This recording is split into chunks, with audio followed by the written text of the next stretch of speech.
Racist discrimination by teachers and structural racism, do they exist? And what can parent representatives do? We always investigate who is responsible for the discrimination. In 2022, 70% of the cases we received came from school staff.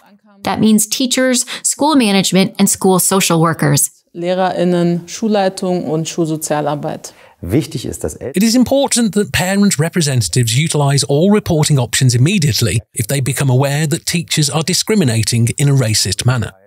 This means contacting the school management directly via functions, the Parents' Council, or the board of the Parents' Council and saying, "We have a problem here at the school." Und sagen, wir haben hier ein Problem an der Schule. Examples of structural racism are when an entire system, such as a school, does not recognize the diversity of students, and when laws preventing racism, discrimination, and marginalism are circumvented, as well as when the diverse ways of life and the diverse culture that exist in schools are to be integrated into the school's own structure across the board. Then we can talk about structural racism. Lebensformen und die vielfältige Kultur, die in die Schule mit reingebracht wird, pauschal in die eigene Struktur reinpassen möchte. Da können wir von strukturellem Rassismus reden. Structural racism and discrimination by teachers include, for example, poorer assessments based on an ascribed origin. For example, when children are not recommended for grammar school despite achieving good grades, or when children with a history of migration are conspicuously often referred to special schools. What is the legal situation? First of all, according to the Education Act, schools have the right to be a non-discriminatory place, a space for learning and education. Demanding this is also a parental right. You could also say almost a parental duty, especially if you have very young children. Parents must really speak up at school and communicate loudly what has happened and then demand the rights. Und auch dann eben zu fordern. Parents' representative can in any case organize parents' evenings on the subject and invite speakers. That is a legal basis. Parents have the right to attend information events on these topics, to be confronted with these issues, and to be made aware of it. Mit dieser Thematik konfrontiert zu werden und sensibilisiert zu werden. What can parent representatives do specifically? I often hear concerns in parent-teacher meetings. In cases of discrimination or racism, parents fear that it could have a negative impact on their child if they talk with the teacher. And that is why more and more parents are withdrawing at this point. But that's the wrong approach. What is important to me is that we have various committees, including in the school context. For example, we have a Parents' Council. I think it's really important to empower these people and try to get more people with experience of migration or supposed experience of migration on these committees so that they can contribute their experience and expertise. In diese Gremien reinzubekommen, damit sie ihr Know-how, ihre Expertise und ihre Erfahrungswerte mit dazu bringen. What does racism at school mean, and what does it have to do with teachers? There are studies that specifically look at how teachers evaluate. In addition to the Max versus Murat study, there is also the IGLU study, which showed that the same achievements are evaluated differently if there is a name like Murat or Max. And that is a striking result because it makes clear that a poorer evaluation can be given based on the perception of a migrant child.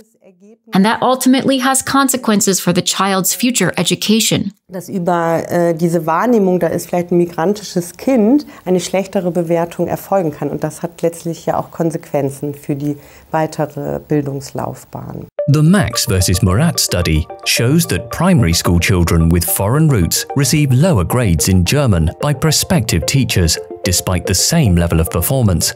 This was discovered by researchers at the University of Mannheim. Yes, there are the classic cases that we hear about again and again. Often it is about unfair grading, often because of a student's origins. But there are also statements made by teachers that hurt students. For example, negative comments about a religion, or when teachers make comments about political topics in class, and a whole group is portrayed as negative across the board. Im Unterricht zum Beispiel zu politischen Themen genannt werden von Lehrkräften, wo eine ganze Gruppe pauschal als im negativen Licht dargestellt wird.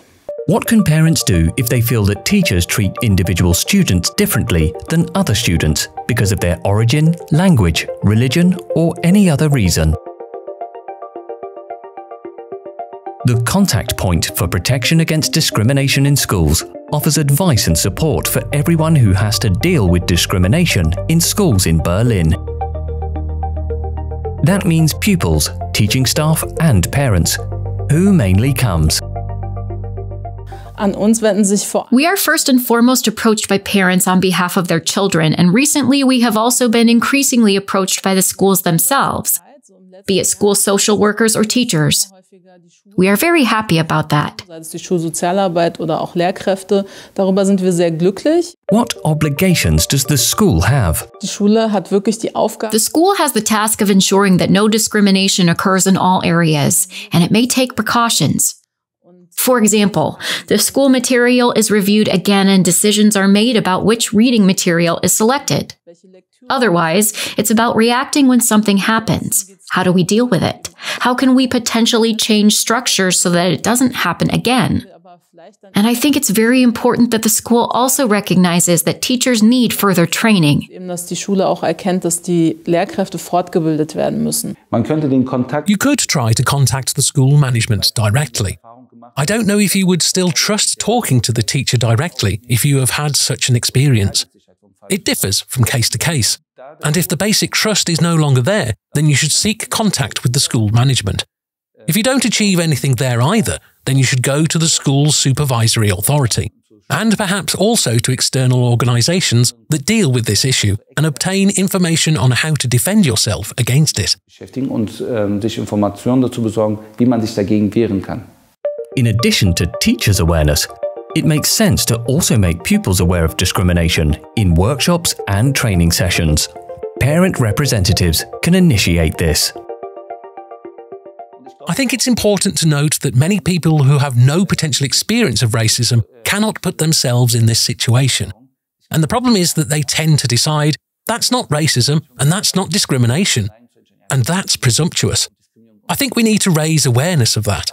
And I think it's also important that parents become active and get involved and put forward their demands. For example, biennial study days must be made mandatory as an anti-discrimination workshop. People must simply become aware of racism and discrimination again, and then they can reflect on it. At the same time, I would also like to point out, to give a little encouragement, that there are now many institutions that are committed to combating racism and marginalization. There are also many teachers and academics working on the topic, as are civil society actors.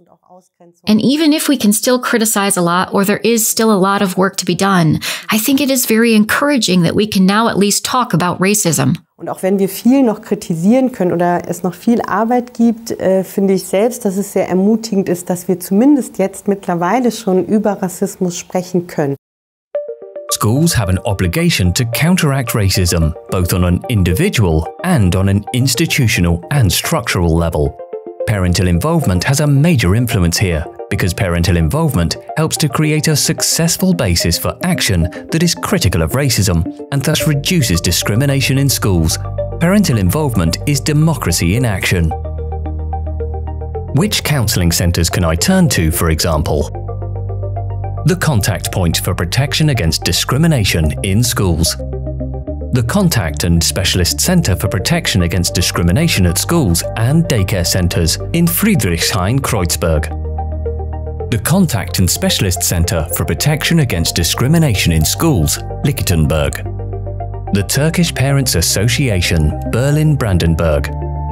Each One, Teach One, anti-discrimination counselling for Black, African and Afro-diasporic people in Berlin. The State Office for Equal Treatment Against Discrimination.